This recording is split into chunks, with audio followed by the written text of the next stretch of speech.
TSG पेश करते हैं 80 शब्द प्रति मिनट की गति से डिक्टेशन।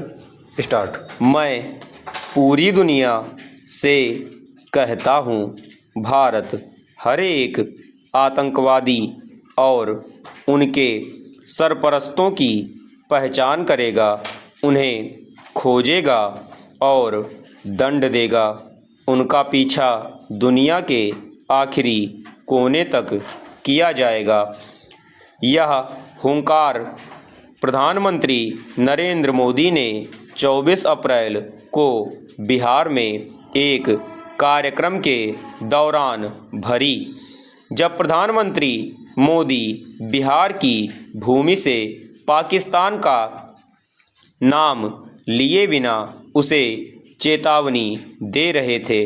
उसी दौरान राजधानी दिल्ली में विदेश मंत्रालय अमेरिका, रूस, चीन, ब्रिटेन, फ्रांस, इटली और कतर सहित 20 देशों के राजनयिकों को पहलगाम आतंकी हमले में पाकिस्तानी संलिप्तता से अवगत करा रहा था। निस्संदेह भारत हर पैमाने पर पाकिस्तान से पहले की तुलना में कहीं बेहतर स्थिति में है। आर्थिक रूप से जर्जर और आतंकवादियों का पनाहगार पाकिस्तान शायद ही अमेरिका की सहानुभूति प्राप्त कर सके। उसका एकमात्र सहयोगी और सदाबहार दोस्त चीन भी अमेरिका से टैरिफ वार के चलते भारत से निकटता बढ़ा रहा है। ऐसे में आसार कम ही दिखते हैं कि टकराव की स्थिति में वह पाकिस्तान के पीछे खड़ा रहेगा। भारत का अगला कदम क्या होगा, यह भविष्य के गर्भ में है। मूल प्रश्न यह है कि कुछ वर्षों की अपेक्षाकृत शांति के बाद कश्मीर में इतना भयावह आतंकी हमला क्यों हुआ कि पूरा देश गुस्से और सकते में आ गया।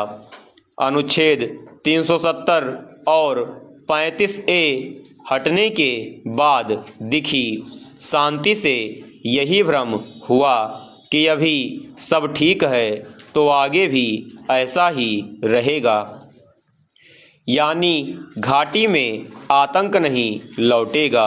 यह मानस इसलिए भी बना क्योंकि हम जिहादी हमलों को तात्कालिक घटनाओं की तरह देखकर भूल जाते हैं कि इस आतंकवाद का मूलाधार सभ्यतागत द्वंद्व के साथ वह विषाक्त चिंतन है जिसमें स्वयं को छोड़ शेष सभी को झूठा परिभाषित किया जाता है। इसके अनुचरों का मजहबी कर्तव्य होता है कि वे अपनी जान देकर या दूसरों की लेकर काफिरों को उनकी शरिया निर्धारित नियति तक पहुँचाएं। पूर्ण विराम चेंज।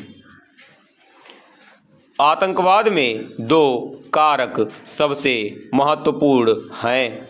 पहली, विचारधारा, जिसमें दूसरे मजहब के अनुयायियों को मौत के घाट उतारने की प्रेरणा मिलती हो। दूसरा, उसे क्रियान्वित करने वाली आधारभूत संरचना। पूर्ण विराम।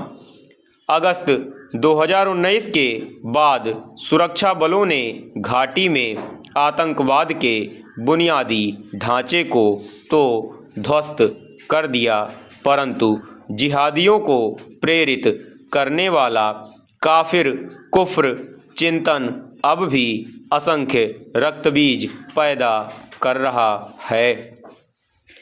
इस्लाम के नाम पर जिन 5 गाजियों ने निरपराधों को मौत के घाट उतारा, उनमें से 2 स्थानीय कश्मीरी हैं। खुफिया विभाग के अनुसार जिस क्षेत्र में यह आतंकी हमला हुआ वह निर्धारित समय से पहले और सुरक्षा बलों को सूचित किए बिना 20 अप्रैल को ही खोल दिया गया